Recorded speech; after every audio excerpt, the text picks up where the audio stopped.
Okay, I think we'll get started then. If you're already typing, feel free to keep going, but we'll just get started with some introductions and then come back to that question in a moment. So thank you for joining us today. My name is Sam Skip. I work in the Centre for Academic Achievement, which we will talk about a bit more later on in the session to explain what we do. But basically, I offer a range of academic support to students on all kinds of topics, but mainly focused on academic writing. And one of the things that comes up as part of that is academic integrity and plagiarism. We're also joined today by one of our brilliant student ambassadors who's going to share a more recent student perspective with us. Marguerite, would you like to introduce yourself? Hi everyone, my name's Marguerite. I study chemistry here at the University of Leicester. I've just finished my second year and I'm now working for a chemistry company, doing my year in industry placement, and then I'll come back next year and finish my third year. Fantastic. Thank you, Marguerite. So yes, well, let's have a look at some of the responses to this question in the chat to start with. So we've got the idea of being honest and fair in your schoolwork. That's a really good point. Yeah, and that's something we're going to come back to. Of giving credit to ideas already researched by others and being honest with your sources. We've got that theme coming up of honesty, and somebody's already aware of the kind of referencing expectations. That's brilliant. And making sure that my own work is my own work, being honest and taking accountability as well as being fair. So again, we've got some common themes kind of coming through there. Thank you to everyone that shared. Margarita, I can see that you've already shared in the chat, but I mean, I'm interested in chemistry. You've it's obviously a subject where maybe in first year there's kind of less writing than some other subjects, although there is obviously still some academic writing involved. What does academic integrity mean to someone on like a science course like yours? How have you experienced it? Yeah, so obviously it's a bit different to subjects like law, psychology, English, where we don't really do a lot of essay writing. And I think my main essays probably came end of first year, beginning of second year. But obviously things like labs, where there can be a bit of blurred lines sometimes because you are working with other people, but you have to produce your own work. At the end of the day, academic integrity to me is just, yeah, just being accountable, being honest, making sure that whatever you do submit is your own work, whether it's a piece of assignment, even if it's something small as answering some questions as like homework, as you'd call it in secondary school. Obviously now just coursework and things. But yeah, just making sure it is your own work, being honest, being fair, not claiming credit for things that isn't yours really. Yeah, you raised some really good points. Thank you. And your experience of the kind of, especially on the written side for a lot of science courses is quite normal that you might start with less and then it might progress to increased academic writing expectations throughout the course. And yes, again, in science is inherently collaborative. And a lot of subjects we're going to talk about collusion and about working together in this session because in a lot of subjects there's a balance to be found between working collaboratively and supporting each other, but also making sure that work that is meant to be individual is your own work. So yes, that will be really useful to get your view on that later on. Thank you very much. So yes, today we're going to focus on identifying the elements that make an evidence-based argument. So this is what helps us to ensure that we're backing up what we're saying, and it also helps us to avoid plagiarism. To look at paraphrasing and quoting as two tools that we have to bring evidence into writing specifically, and look at some of the sort of general academic skills around reading, note-taking, planning, time management that will help support you in improving your work generally, but also avoiding any problems with plagiarism specifically. So this question of what is academic integrity? So a lot of you have picked up already a lot of the kind of key points. We think about it as the way that you conduct yourself with respect to the work that you're producing, but also more generally how you participate in university life. So academia is a community. And so like any community, there are rules that we need to follow. There's also kind of good practice and manners and expectations, some of which are written down, some of which are not, that we have to get used to. It's about how we treat each other, so our peers, how the respect and how we treat our lecturers and how we want to be treated in turn, and researchers within the field as well. And it's informed by a core set of values, some of which, again, you've already started to pick up on. So those are honesty, trust, fairness, respect, responsibility, and courage. All of these things I'm going to signpost you to where there's more information about this, including a specific Blackboard module that myself and a colleague have spent this summer creating that goes into more detail about these values. But these are values that we would probably all like to have in day-to-day life. They're not something that we would only want to think about in academia, but by applying them, there are maybe some specific ways that we apply these within academic work and within our assessments. Why is this important? So if we think about the kind of fairness as being one of the core values, we want to make sure that between students, between courses, between universities, there is a fairness in how you're assessed. You want to feel that you've been treated fairly in comparison to others. As part of that fairness is about keeping standards high, and this is in everyone's best interest. If universities generally, and if we think specifically about Leicester, starts to get a reputation for not holding those standards high, for having unfair practices. And if we think about higher education as a whole, some of the mass kind of challenges to the integrity of higher education, if it starts to be seen that that we're not acting with this fairness, it could mean that degrees on the whole, and again, specifically degrees at Leicester, start to lose their value. That employers, for example, don't think that having a degree from Leicester is necessarily a guarantee that you have got the skills they're looking for if there's been cheating or unfair practices. It can also have some real world consequences, both for yourself and others. I put real world in inverted commas there because I always think it's interesting that we talk about university as if it isn't the real world. But there can be consequences that go beyond just your time at university, whether that's your grade or whether it comes to your future career in terms of those more serious breaches of honesty as well. So the other reason that we need to care about this, the way that this has been formalized is in our Senate regulations. So when you sign up as a student or when you register, you agree to be governed by these Senate regulations. You can find all of these on the external website and read through them. It's a lot of information to take in, but obviously you are signing up to them, so it's worth being aware of them. I will signpost to some resources that explain them a bit more clearly as well, or at least in a way that's kind of easier to take in.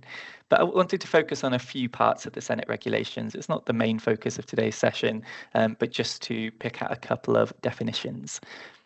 So in terms of academic misconduct, it can refer to any behaviour by a student that may give them or another student an unfair advantage, and that the university is obliged from the Senate regulations to investigate the actions or behaviours that it considers to be academic misconduct. We have a range of different types of academic misconduct, some of which we've already started to touch upon. So plagiarism, that we're going to go into more detail in this session. Self-plagiarism, so if you were to submit a piece of work as if it's a new piece of work that has content, or if the whole thing has been written before for something that you might have written it the first time, but you're reusing it, that's a form of plagiarism as well. Collusion, so working with others in inappropriate ways, which we'll get into more details on. All of the different forms of cheating in exams that can happen, whether that is an in-person exam or an online exam. Contract cheating, so paying for others to create work for you.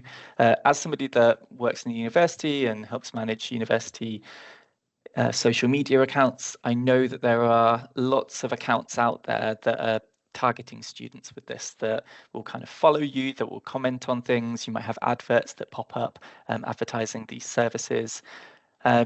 It is actually illegal to run what they call an essay mill in the UK now. It's been legal for a few years.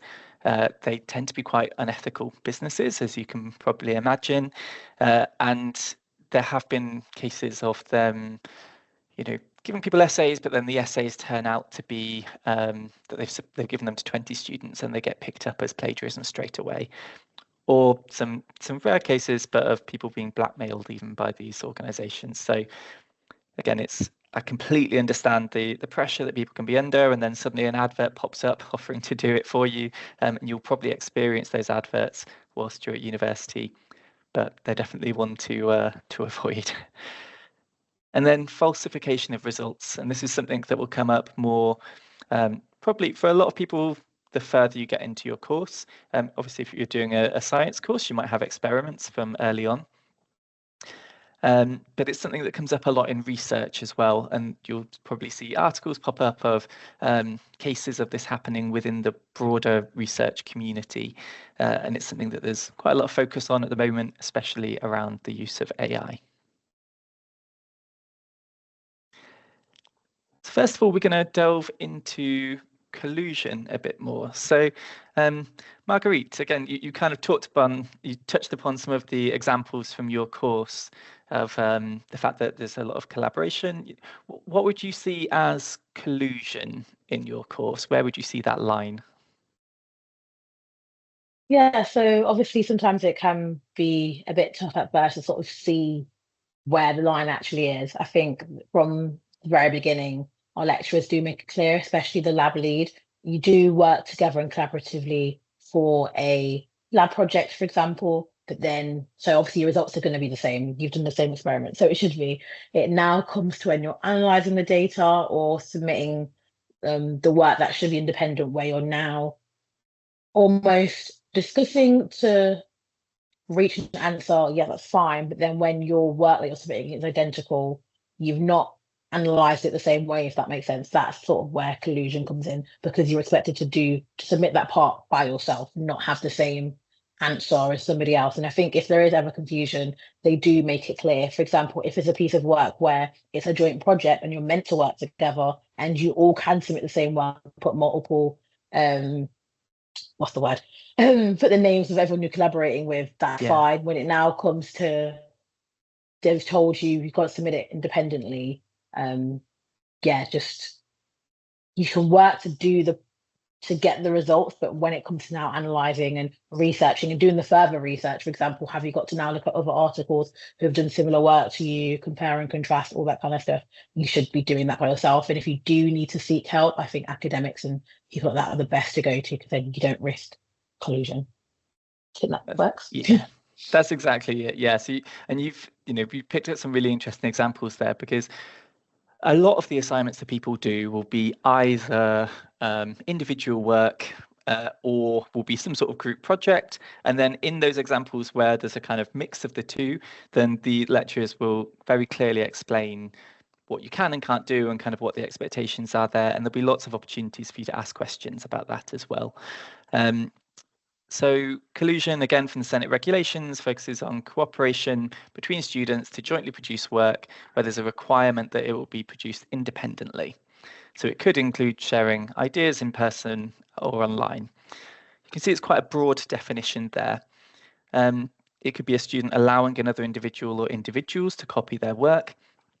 And that could include uploading your work to a third party. So, for example, putting it on a website that allows other students to then copy from it, even though those students might be the ones copying, you as the individual that made it available to them are still opening yourself up to accusations of collusion as well.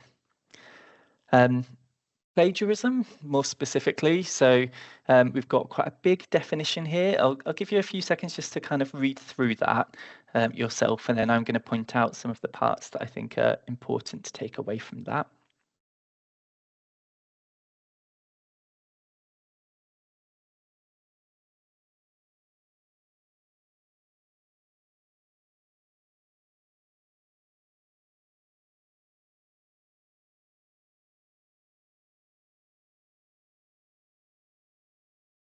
Okay. So there might be some terms there that you're not familiar with. That's absolutely fine. So to point out some of the bits that I think are most important from that definition, you've got this idea of material authored by another person or persons without appropriate acknowledgement. Now, somebody at the beginning mentioned this idea of giving credit to ideas already researched by others, and being honest with your sources. That's exactly what we mean about appropriate acknowledgement. And we'll look at how that works in terms of referencing in a moment.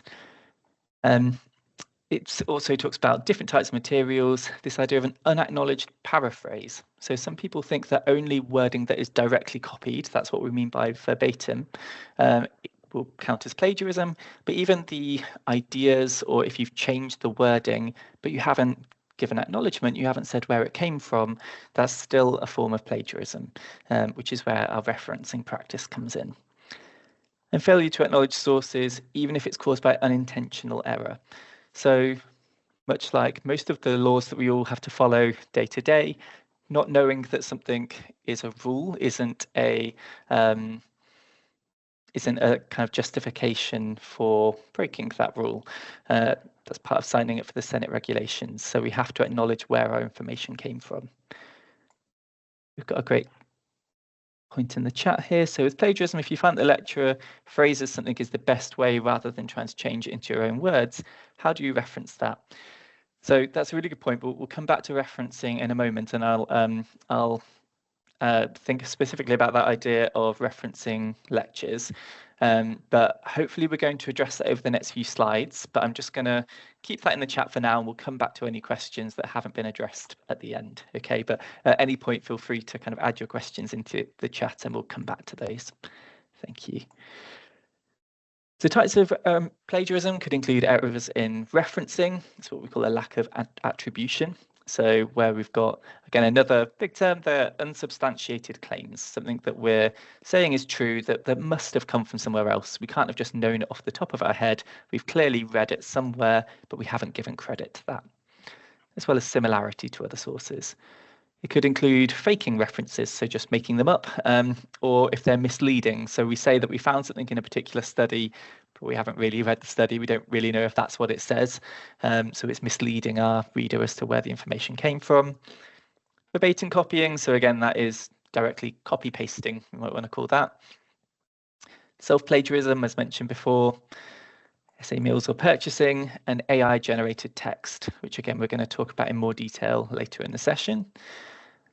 Just to say that the Senate regulations intentionally keep things quite open because there's this general idea of is it giving you an unfair advantage? Is there an element of dishonesty involved? Or is it sort of using content without giving credit?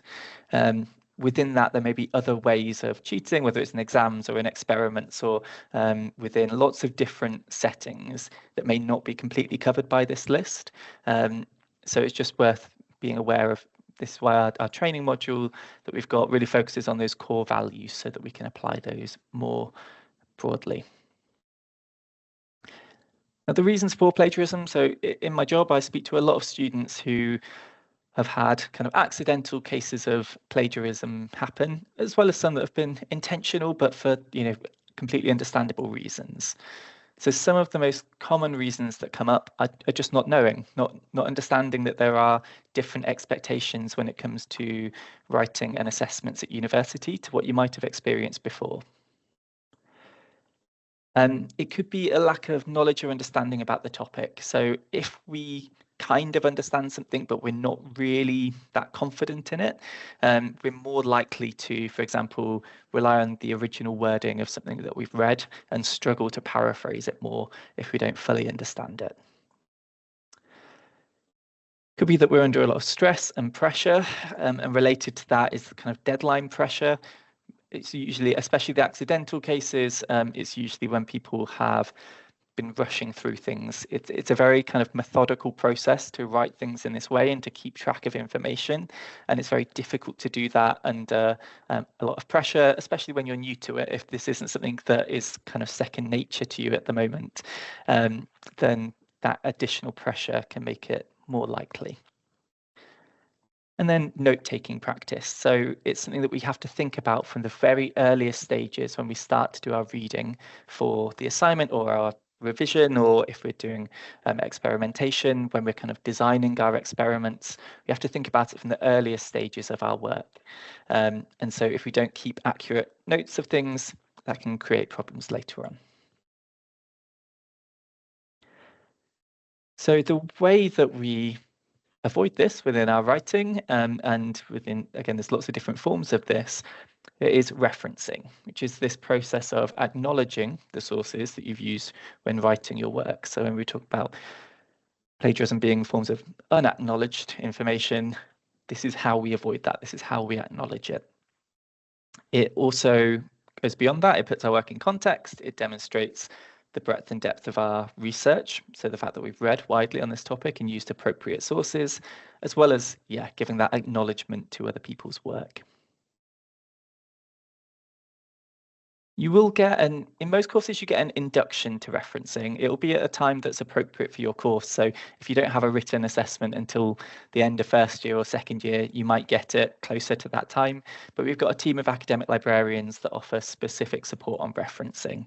There are different styles and things, and again, there's more information on our website, but you will get more information on that during your course, as well as being able to book in with our librarians, with our team at any time that you need help. Just a couple of examples. We've got Harvard style that is often called an author date referencing style. You can see why. We've got the surname and then the year. We've got footnotes where you've got a little superscript number and then a note at the end of the page, and a numbered referencing style, such as Vancouver, which is, again, simple. You've got a number that relates to a citation that's at the end of the document. And that combines an in-text part, which we usually call the citation, so the part within our writing, and then full details of the text, which is the reference. You might hear those terms used interchangeably, and I wouldn't worry too much about that. But we often just talk about it as referencing, for example. And each style follows a specific set of rules with formatting. That's something that will take you some time to get used to. But again, there's lots of support and guidance on how to do that. And that's not the main focus of today's session. So the reasons we reference is kind of, again, in line with what we've been talking about with integrity. It's to give evidence. So we're giving credit to other writers, but we're also supporting what we're saying. It's this idea, it's not just me that's saying this. I'm not just saying, trust me, this happened, or this is a fact. We're giving evidence for that. We're backing up our claims. As well as that idea of attribution, it helps us to show that it came from a reliable source of information. Learning to recognise what we call an unsubstantiated claim is a really important part of checking your own writing, as well as being critical of what others have said. I can see we've got another great question at the end. So just writing down a lecturer's explanation of something and using it as an essay considered plagiarism. Again, we'll come back to that in a second, but it's a really good question. And is Harvard referencing preferred? Another question. It does depend on the course. If you go to the Centre for Academic Achievement website, on our referencing page, we've got a full breakdown of what different schools use as their referencing style. In fact, I can put that in the chat at the end of this session so that you can check it out. But again, the specifics of it, you will get an induction on this closer to when it's relevant. So again, Marguerite, how have you found kind of referencing? If you think back to your first assignments where you had to do some form of referencing, how did you find it? So chemistry, we use the Royal Society of Chemistry referencing style, which is called the RSE. And at first I would say it was a bit tough. I think coming from sixth form, secondary school, like that kind of vibe. When I had to do any sort of referencing, I did use Harvard style, but if I had to do an EPQ, extended project qualification, I would just put the URL into cite this for me and just hope for the best. Didn't really understand what I was going on and what I was doing. So the same thing came like to uni. I just was like, don't really know like what's happening. But then when it did come to the first project that we need to do referencing, the lecturers did make it clear, and they actually found a document for us from the RSC. So it tells you if it's a book, if it's a website, if it's a lecture, if it's an audio, a YouTube video, like how to reference it in the way they want. And then I think over time we just get used to it. Like I just kept referring back to the document, and then I was like, yeah, I know how to format it, or just getting more confident in knowing and not having to refer back to it. Obviously, good to just check yourself so you do reference properly, because obviously I think at first as well, going back to plagiarism, I know you spoke about it, but things like, oh, not knowing that you have plagiarized and it'd be accidental, but obviously university doesn't count it as accidental, or things like you just didn't reference properly, or I've had situations where I didn't know, for example, that the paraphrasing. So I thought if I took someone's work but reworded it, but I was still paraphrasing, I thought it didn't count, but it did count. So yeah, at first it's hard, but I think there is the support out there for you, and over time it just gets to natural practice, and then you get used to it. Yeah, that's really useful. Thank you. And again, that point around paraphrasing is something that comes up a lot. It is like learning a new kind of language, this form of academic writing, and all of the kind of little things that come with that. There is, as you say, there's lots of support available. I've been doing referencing in different forms for probably around sort of 15 years now, and I still have to refer to the guidance regularly, and sometimes come across examples where I'm really not sure how you would reference that, and I have to speak to my colleagues in the librarians team about it. So you do definitely get more used to it, and it becomes easier, but it's always something that's going to take a bit of time, and we have to factor that into the process. So yeah, thank you. That's really helpful. So it's this idea of evidence-based writing, and this is really the mindset shift that I think we have to get into when we come to university. This idea that it's almost like we're operating on a level of very little trust. So the reason I've got this courtroom in the background is that if you were, let's say that you were a barrister, you're defending a client in court, you could just kind of say things. You'd have to back those up with evidence for them to be treated seriously within the courtroom. So if we have a phrase like this, many researchers have argued that. And if this phrase doesn't have any references at the end of it, it's like saying, trust me, people have said this, I've read things, but I'm not going to tell you who. Similarly, if we're talking about a specific event, so we're saying in 2017, the company changed their approach to.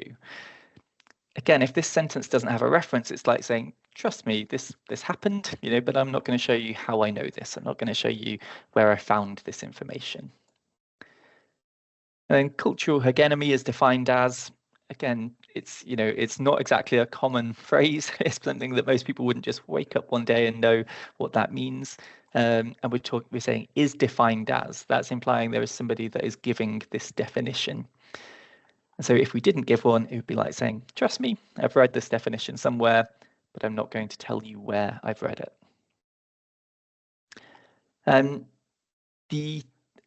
If we think again about that court case analogy, any good argument within court would need two things. It would need evidence and it would need analysis. So if you had really strong evidence that you think proved your client was innocent, for example, some CCTV footage, if all you did was kind of hand it over to the judge in court, it wouldn't be a particularly strong argument. What would happen is you'd need to present it to them, and then you would need to analyze it. So point out things about the footage, maybe talk about how reliable the footage is. How does it compare to the other evidence that's been presented? And you might bring in things like expert witnesses to support or contradict the evidence. This is similar to what we do in writing. We need to describe evidence. So we might bring in the results of a particular study. We provide a reference for it and we describe what that experiment did. But we'd also need to talk about, well, how reliable is that study? Is there any uncertainties about it? Have there been different studies that have found contradictory results? So this balance of evidence and analysis, the evidence being what we bring in from others' ideas, others' arguments, others' results, or information, and analysis being more something that we're using our own thoughts to come up with questions about it, or to compare it to things, or to make decisions about that information. So although analysis might involve bringing in other sources, a lot of it will also be your own thoughts and ideas and is less likely to need a reference. In some ways, it isn't like a court, though. No analogy is perfect. So in most forms of writing and most kind of things in academia, we're interested in things that are a bit more complex than it just being a yes or no question, in the way that a court might be looking at a kind of guilty or innocent response. We're aiming to take an objective view of the evidence, then maybe we're a bit more like the judge than the lawyers, or we're kind of playing multiple roles within this analogy, because we're looking at both sides of the argument, or at multiple different perspectives. And our argument and our answer and our conclusion can be nuanced. So unlike a lawyer that is likely to be arguing for a specific answer, we might have a more cautious approach, and we may acknowledge the limitations of our own argument as well. So now might be a good time to address some of these questions about paraphrasing, and about the way that so bringing lectures specifically. Something that is probably a bit different from what the type of teaching that you're used to in school is that the lectures are there to help you understand the content, and often they will point you in the direction of some of the main writers, some of the main theories that you could use in your assignments or in your exams. However, lectures themselves are not usually considered the best source to use to back up your points in your essay. We're more likely to search out things like books and journal articles. Journals are where most research is published, and it's where the most up-to-date information kind of comes out in academic work. It could be reports from official charities or organizations that are experts in the field. We might be using news sources to talk about events that have happened, and to give information on that. Or if you're writing about things like businesses, you might be looking at their annual reports and things like that. There's a huge range of different types of sources that we can use. And there might be some cases when it's appropriate to use a lecture. So for example, if we've got, in some fields, if someone might be presenting their research as part of a lecture rather than as a kind of journal article, and that might be published somewhere, the transcript of that journal, of that lecture, or a recording of it. And so we might use that. But we tend to focus more on work that is kind of in the public domain, so that other people could search for, rather than kind of repeating our lecturer's content back to them. So again, you can speak to your lecturers about that, because there could be some circumstances when it is appropriate, but mostly what the lectures are doing are pointing you towards the sources that you can go and read yourself and use, and helping you to understand those sources as well. So they're very important, but they're probably not a source of information that we would use. But the point about kind of if others have found a good way of explaining it, then this relates to paraphrasing. So we have two forms of evidence that we tend to bring into academic writing. One is paraphrasing and one is quoting. And we have to make decisions about whether to do one or the other quite often. Can anyone, before we talk about what paraphrasing and summarizing actually are, can anyone have a think about what's the flip side of that? So what wouldn't be considered paraphrasing? What would be a kind of problem with your paraphrasing, maybe? Is anyone willing to contribute anything in the chat?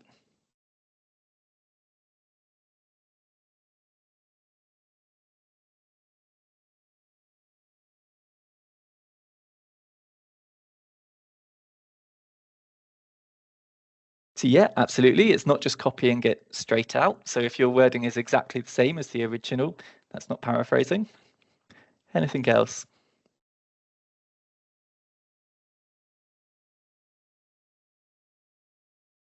Can you paraphrase if you use sections from a source within your own sentence? That's a really good question. We'll come to that on the next slide. Anyone got any other ideas of things that would be a kind of bad example of paraphrasing?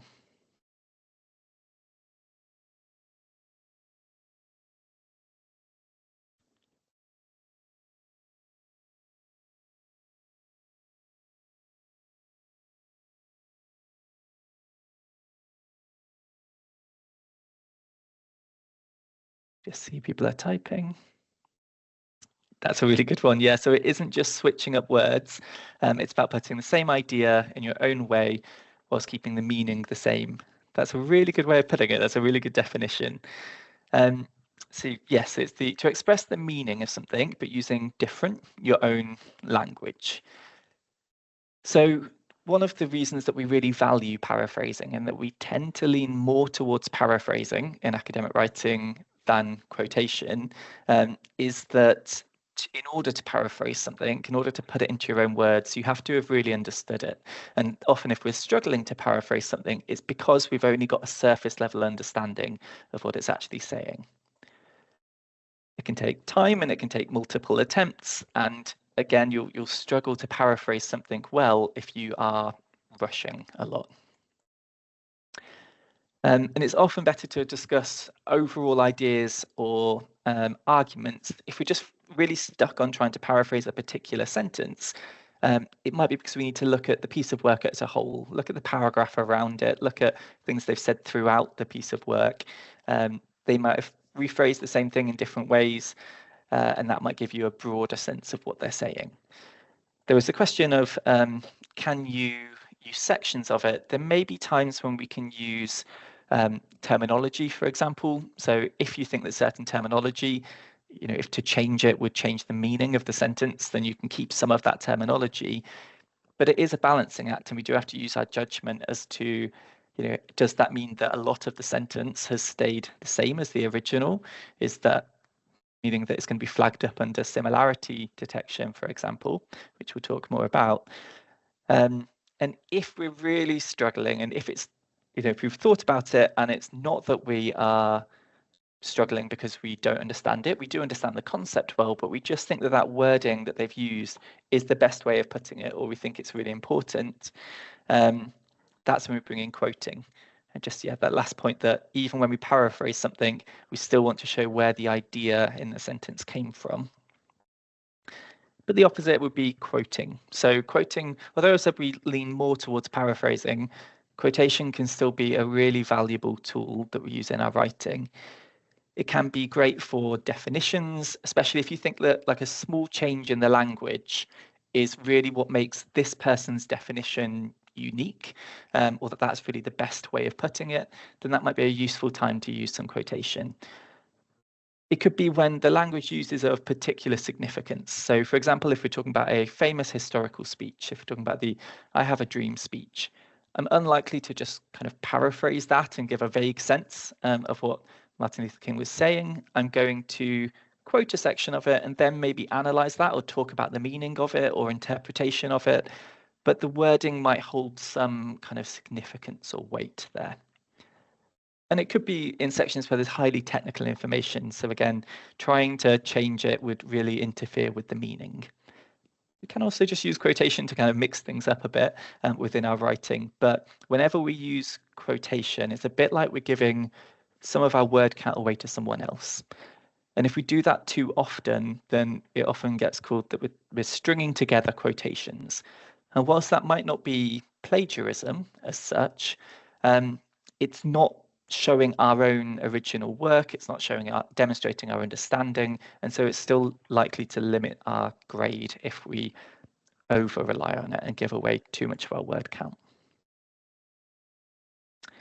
And yeah, if we are quoting something, then we would usually balance it out with evaluation. So maybe include the quotation and then say something about that quotation, interpret it for the reader, and there would be sparing with it. Oh, and that's another point that I often see come up in writing is people just sort of start a sentence with a quotation, go straight into it, or they just include a whole sentence that is just a quotation. You won't necessarily see a rule against that written down somewhere, but it's just kind of bad practice. We usually introduce the quote in some way, even if it's as simple as saying, this author has stated that, or they define this as, and then bring in our quotation marks. It just helps to make it feel like it's us bringing it in as evidence instead of us kind of allowing somebody else to do the writing for us. Turnitin software, so you may have heard of this. If not, you will come across it because most work that you submit, especially written work, but it can even be for other forms of work as well, you submit through what we call a Turnitin portal, which just basically means that you upload it through this little upload tool, and then it gets run through a similarity detector. Now, people often call Turnitin plagiarism detection, and I don't think that's quite right. It doesn't actually make a decision. We don't have software that decides if your work is plagiarism or not. All it does is find similarity to other sources. And pretty much any piece of work that gets uploaded will have some similarity to other sources. It's up to your markers to make a judgment as to whether that kind of crosses a line into plagiarism. It searches literally billions of entries across student work. So for many years now, most student work across especially Western universities has been uploaded into it. And so it searches through all of that to look for similarity. It looks at the internet more broadly, and it looks at things like books and journal articles that are within its database as well. There is AI detection in Turnitin. It's an evolving field, as I'm sure you can imagine. The university, as far as I'm aware at this moment, is not actively using AI detection, but that could change over the course of your time at university. And it may, for example, be that if there is suspected AI use, that they may use it in that case. So it's not as simple as saying it's definitely being used or definitely not. And the other thing about the software is, even if something isn't found through the software, your lecturer may make a judgment that there is plagiarism. So it's just one tool that we use. Got a brief mention here of plagiarism detectors. There are lots of these popping up now, either paid for or free tools that you can use. Nothing against potentially using them, but they're not going to be the same as Turnitin because they don't have access to this same database and the same algorithms that Turnitin uses. There are especially ones that I think you can pay quite a lot for now that are really kind of overselling what they can do. I'd be very skeptical about those. And again, I wouldn't rely 100% on what any detector tells you as if if I put it through there, then it's definitely fine. It's more important to focus on these good writing practices to help you avoid it in the first place than to just kind of write something and hope that a detector will pick out any problems afterwards. We've got a couple of examples here that I'm just going to talk through. We were going to do a quick poll on them, but I think I wanted to talk a bit about AI, so I want to get to that section. So I'm just going to explain a little bit about the Turnitin examples. So this is what might come up on the Turnitin report as some similarity. However, if we were to look at this example, the things that are coming up as similar are the citations and a quotation there. As a marker, I would look at this and say, I can see why that's come up as similar. If we're quoting something, it is by definition the same wording as something else. And citations, we all tend to refer to the same experiments and sources, so those things might well come up as similar to another source. So in this case, it's likely that this would be ignored as just a normal amount of similarity, unless these are in the same color, so these are coming up as blue. If lots of other quotations and references within the same document were coming up as similar to another source, to one single source, it's unlikely that that would happen throughout a whole document just through chance. So it could be an example of collusion, for example, if it's coming up as similar to another University of Leicester student, maybe you've kind of shared all of your reading and sources and quotes and used the same ones, even if you've written other parts of the essay differently. So it could potentially cross that line. So it's not clear cut, but it's very normal to see small examples of similarity like this. Similar, although this one is got more highlighted, obviously we can see, and you've got quite a large amount of text here, again, showing up as similar to the same source that isn't in quotation marks. And so that is more concerning. Your marker would look at this, look at the piece, compare it to what it's coming up as similar to, and make a judgment, but it's definitely more concerning. Again, it would depend on how much of this is coming up throughout the document as to how serious this is considered.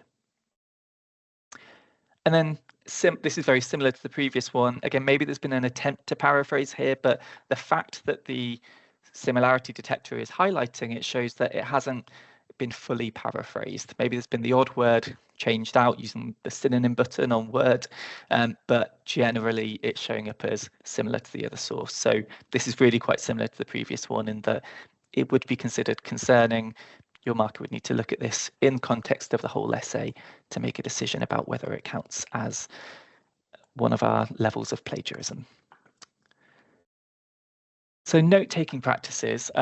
This is something that, as I've mentioned, is very important for avoiding plagiarism. And the earlier we can factor this into our process, the more likely it is that we're going to be able to avoid any accusations of plagiarism, either intentional or mostly the kind of accidental plagiarism usually happens because of note-taking practices. There's more detail on this in the plagiarism, the academic integrity module that you'll all be involved in from next week, and some of you might do as part of your course in the first few weeks. Marguerite, again, if you've got any kind of advice on note-taking practices from what you've learned throughout the last few years. Yeah, so I think the main thing is definitely with sources, keep hold of every single one, even if you decide later on not to use it, you have it there because I've had so many instances where I've seen something that I've liked, maybe put it in my work or want to, might paraphrase it or do what I'd like, but then I realize I didn't save it, I don't know where I kept it, I don't know where the source came from anymore. So I've just had to scrap that whole idea because I know it wasn't fully mine, but I can't remember where I got it from, so you can't use it, which is really annoying. So yeah, I'd say keep a note of everything. If it's a website, I use websites and journals a lot. Bookmark it. I know you can do it on Chrome or Microsoft Edge. Just like keep a note of that. If I'm typing my work as I go along, sometimes I will just put the URL in or put a note of where I got it from, and then work on the referencing part later. If I know that I'm not use it, I might not use it. But yeah, definitely whenever you've searched something and seen something you don't like, if it's a word, if it's an idea, copy that, write that down. Because yeah, I've seen the effects of when you've not done that and then it's just a mess and you basically have to start over. That's exactly it. Yeah. So and that experience is really normal, and it kind of it's still going to happen from time to time that you know you read something somewhere and you just cannot find it. And sometimes when you're in the flow of writing, you think, oh, I'll add the references later. But it can end up taking, you might spend 3 hours just trying to find that one source that you know you read somewhere, but you now can't find it. And then, like you say, you might have to end up changing the paragraph because you can't find a source that backs up that point you were making. So as you said, even if it's just adding in a quick copy and paste of the URL as you're going along, it's really worth that, and future you will thank you for it. But yeah, keeping track of those things as you go along, as well as keeping track in your notes of what is your own writing and what isn't. So a really normal experience might be that someone takes notes on a topic, they come back a few weeks later, look at those notes and think, that's a brilliant definition of that concept, I'll put that in my essay. Not remembering that it wasn't theirs and it's actually very similar or the same as the original. And that's how a lot of similarity occurs. So if you are putting something as similar to the beginning, whether it's color coding, whether you keep things in quotations, have some way of keeping track of what's your own wording if you paraphrased it versus what's the original. This idea of red, amber, green, and amber might be that you've got it's sort of been paraphrased. In general, I kind of avoid that, either paraphrase something or copy it in and put it in quotation marks, just to make sure that you're absolutely sure what's your own wording and what isn't.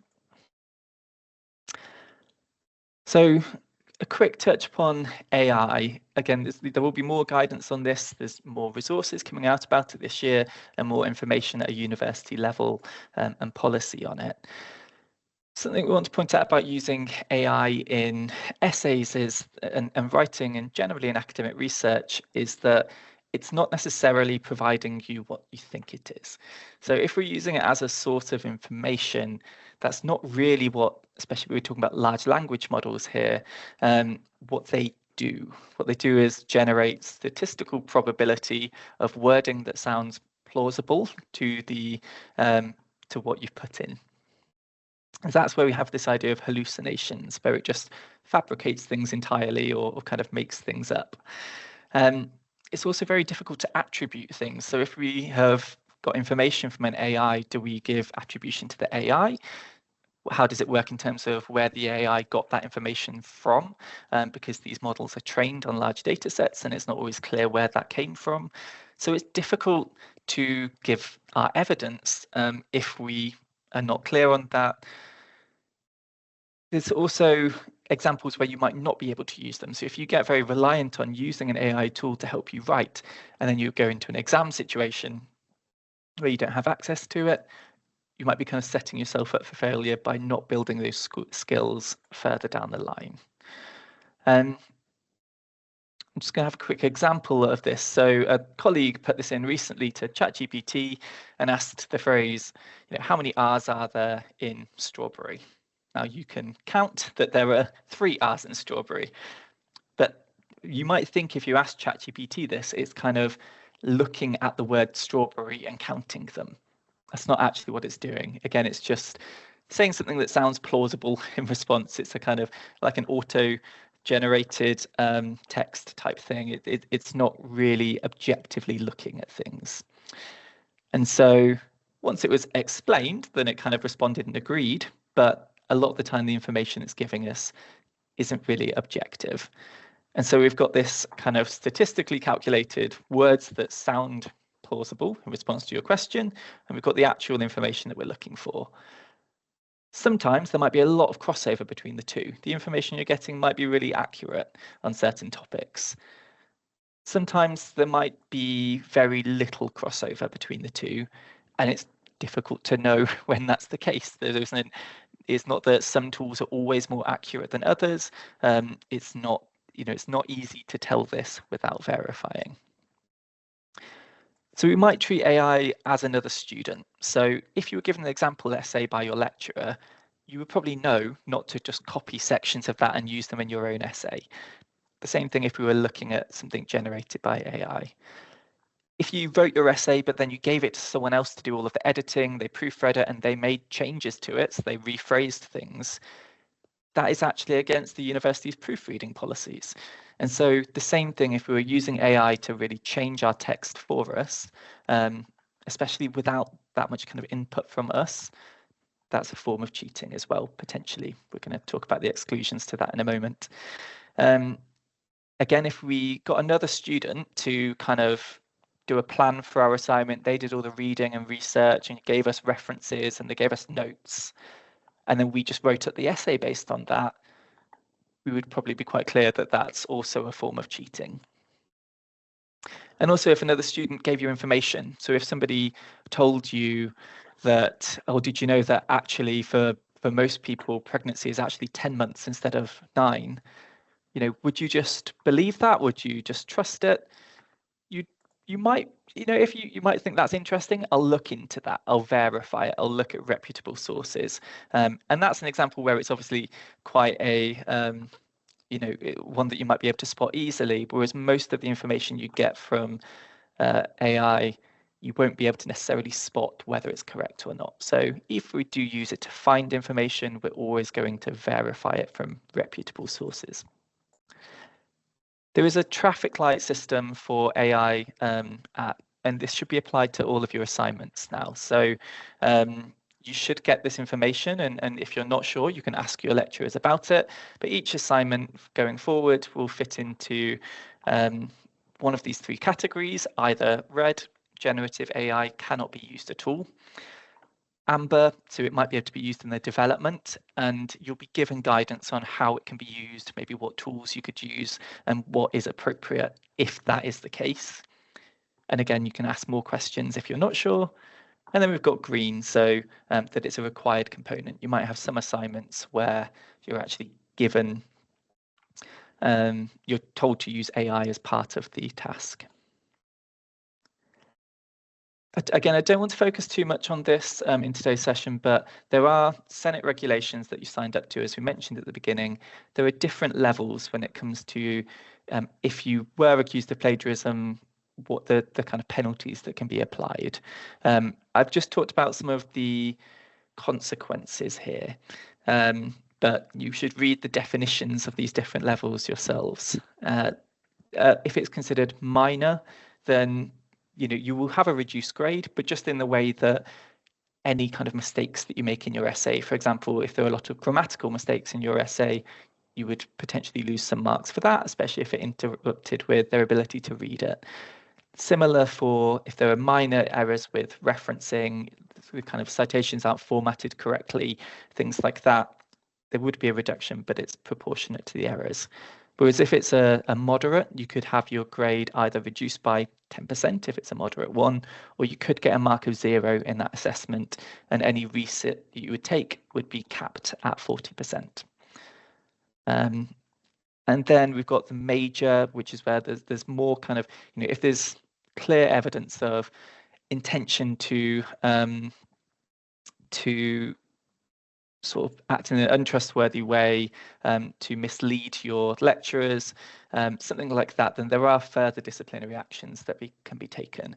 Again, I don't want to focus on that too much here. I wanted to, you need to know that there are consequences to these things, but the main message to take away from that is that if you're not sure about any of this, it's not that we're just telling you this now and that's it. You're kind of left to it by yourself.